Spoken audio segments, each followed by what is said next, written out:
The Man in Lower 10, Mary Roberts Rinehart. Chapter 2, A Torn Telegram. I lunched alone at the Gilmore house and went back to the city at once. The sun had lifted the mists, and a fresh summer wind had cleared away the smoke pall. The boulevard was full of cars flying countryward for the Saturday half-holiday toward golf and tennis, green fields and babbling girls. I gritted my teeth and thought of McKnight at Richmond, visiting the lady with the geographical name. And then, for the first time, I associated John Gilmore's granddaughter with the West that McKnight had irritably flung at me. I still carried my traveling bag, for McKnight's vision at the window of the empty house had not been without effect. I did not transfer the notes to my pocket, and if I had, it would not have altered the situation later. Only the other day, McKnight put this very thing up to me. "I warned you," he reminded me. "I told you there were queer things coming and to be on your guard. You ought to have taken your revolver." "And it would have been of exactly as much use as a bucket of snow in Africa," I retorted. If I had never closed my eyes, or if I had kept my finger on the trigger of a six-shooter, which is novelesque for revolver, the result would have been the same. And the next time you want a little excitement with every variety of thrill thrown in, I can put you by way of it. You begin by getting the wrong berth in a Pullman car and end— "Oh, I know how it ends," he finished shortly. "Don't you suppose the whole thing's written on my spinal marrow?" But I am wandering again. That is the difficulty with the unprofessional storyteller. He yaws back and forth and can't keep in the wind. He drops his characters overboard when he hasn't any further use for them and drowns them. He forgets the coffee pot and the frying pan and all the other small essentials, and if he carries a love affair, he mutters a fervent "Allah be praised" when he lands them, drenched with adventures, at the matrimonial dock at the end of the final chapter. I put in a thoroughly unsatisfactory afternoon. Time dragged eternally.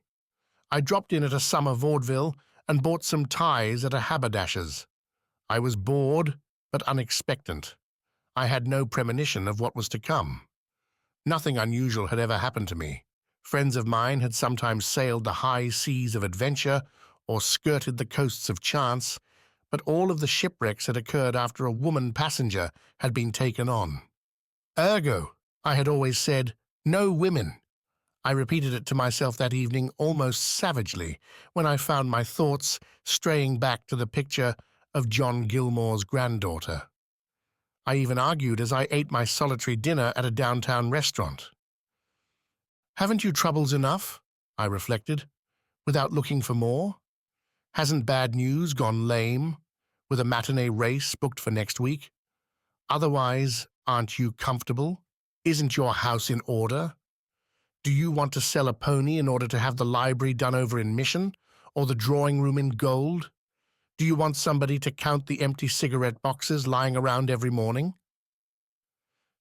Lay it to the long, idle afternoon, to the new environment, to anything you like, but I began to think that perhaps I did. I was confoundedly lonely. For the first time in my life, its even course began to waver. The needle registered warning marks on the matrimonial seismograph, lines vague enough, but lines. My alligator bag lay at my feet, still locked. While I waited for my coffee, I leaned back and surveyed the people incuriously. There were the usual couples intent on each other. My new state of mind made me regard them with tolerance, but at the next table, where a man and woman dined together, a different atmosphere prevailed. My attention was first caught by the woman's face. She had been speaking earnestly across the table, her profile turned to me. I had noticed casually her earnest manner, her somber clothes, and the great mass of odd bronze-colored hair on her neck. But suddenly she glanced toward me, and the utter hopelessness, almost tragedy, of her expression struck me with a shock. She half closed her eyes and drew a long breath. Then she turned again to the man across the table. Neither one was eating. He sat low in his chair, his chin on his chest, ugly folds of thick flesh protruding over his collar. He was probably 50, bald, grotesque, sullen, and yet not without a suggestion of power. But he had been drinking.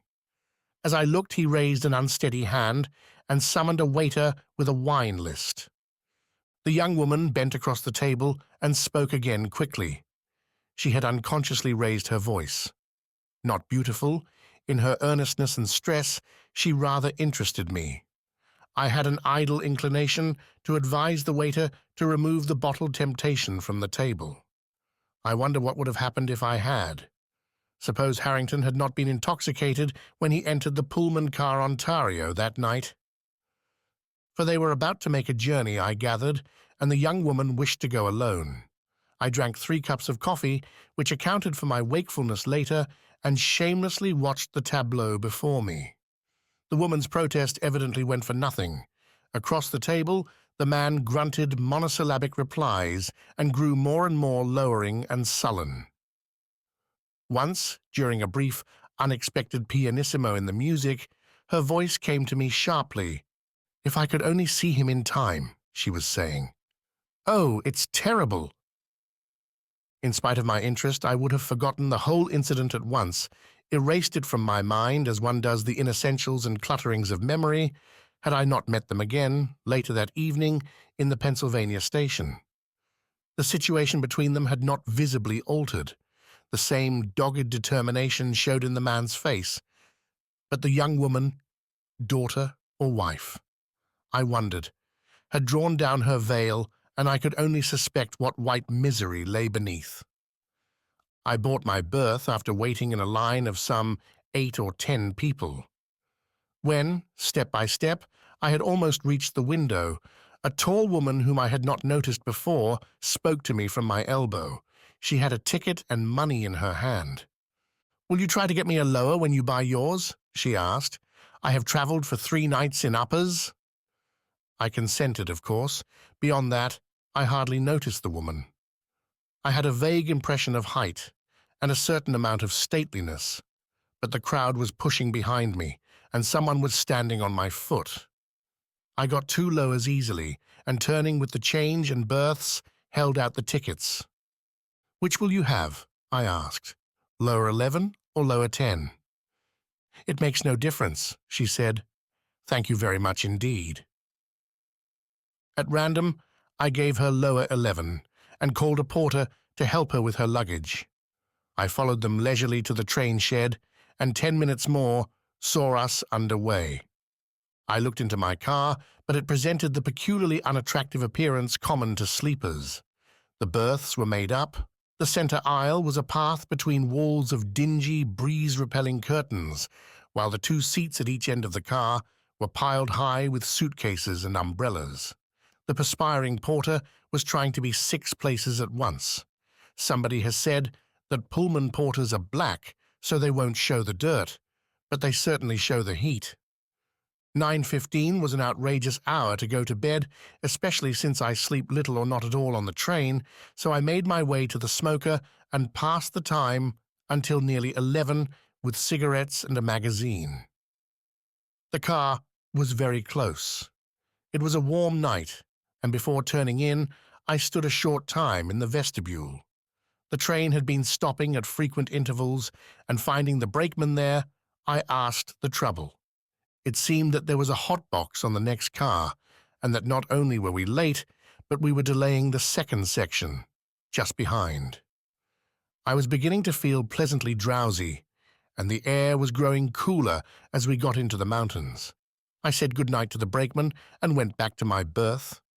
To my surprise, lower 10 was already occupied.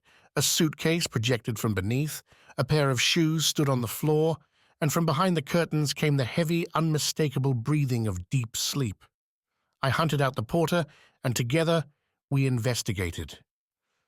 "Are you asleep, sir?" asked the porter, leaning over deferentially. No answer forthcoming, he opened the curtains and looked in.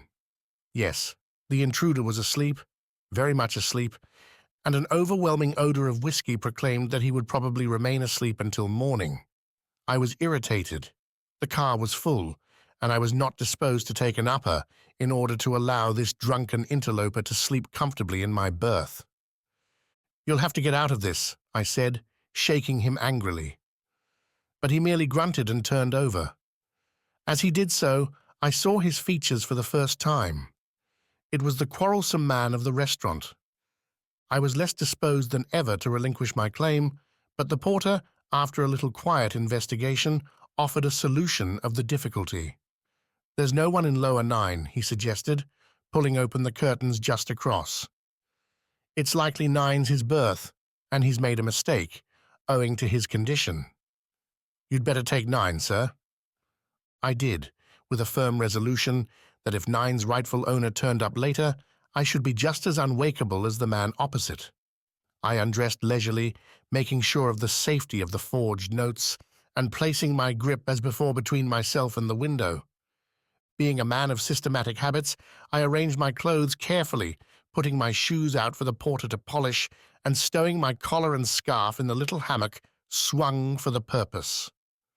At last, with my pillows so arranged that I could see out comfortably, and with the unhygienic-looking blanket turned back, I have always a distrust of those much-used affairs, I prepared to wait gradually for sleep. But sleep did not visit me. The train came to frequent grating stops, and I surmised the hot box again. I am not a nervous man, but there was something chilling in the thought of the second section pounding along behind us. Once, as I was dozing, our locomotive whistled a shrill warning. "You keep back where you belong," it screamed to my drowsy ears, and from somewhere behind came a chastened, "All right, I will." I grew more and more wide awake. At Cresson, I got up on my elbow and blinked out at the station lights. Some passengers boarded the train there, and I heard a woman's low tones, a southern voice, rich and full, then quiet again. Every nerve was tense. Time passed, perhaps 10 minutes, possibly half an hour. Then, without the slightest warning, as the train rounded a curve, a heavy body was thrown into my berth. The incident, trivial as it seemed, was startling in its suddenness, for although my ears were painfully strained and awake, I had heard no step outside. The next instant, the curtain hung limp again. Still without a sound, my disturber had slipped away into the gloom and darkness. In a frenzy of wakefulness, I sat up, drew on a pair of slippers, and fumbled for my bathrobe. From a berth across, probably lower 10, came that particular aggravating snore which begins lightly, delicately, faintly soprano, goes down the scale a note with every breath, and, after keeping the listener tense with expectation, ends with an explosion that tears the very air. I was more and more irritable. I sat on the edge of the berth and hoped the snorer would choke to death. He had considerable vitality, however. He withstood one shock after another and survived to start again with new vigor. In desperation, I found some cigarettes and one match, piled my blankets over my grip, and drawing the curtains together as though the berth were still occupied, I made my way to the vestibule of the car. I was not clad for dress parade. Is it because the male is so restricted to gloom in his everyday attire that he blossoms into gaudy colors in his pajamas and dressing gowns? It would take a Turk to feel at home before an audience in my red and yellow bathrobe, a Christmas remembrance from Mrs. Clopton, with slippers to match.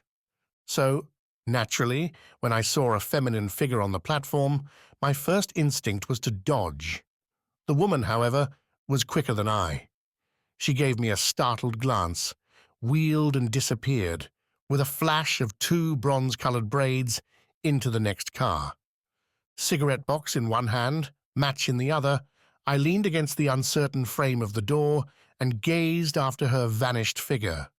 The mountain air flapped my bathrobe around my bare ankles.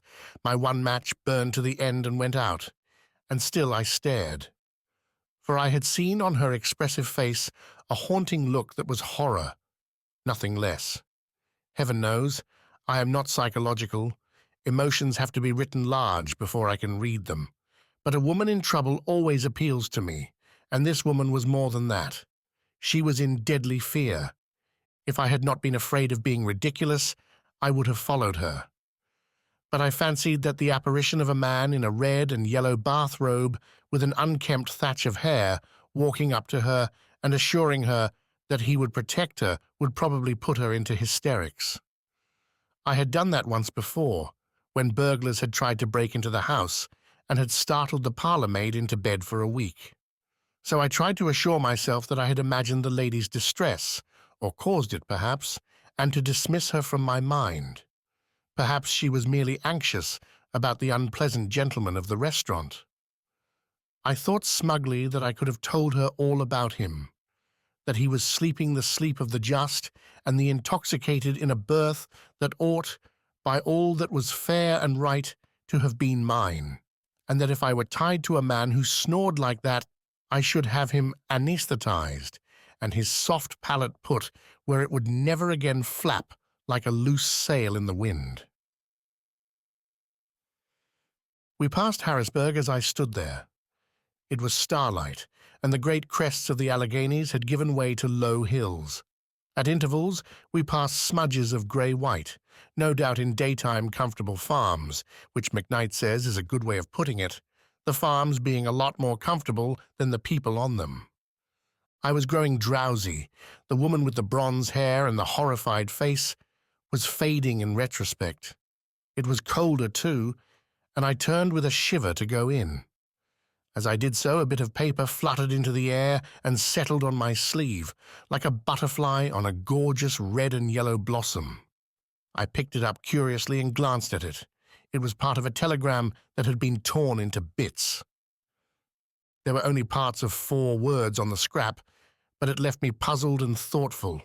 It read, Oa 10, car 7. Lower 10, car 7 was my berth, the one I had bought and found preempted.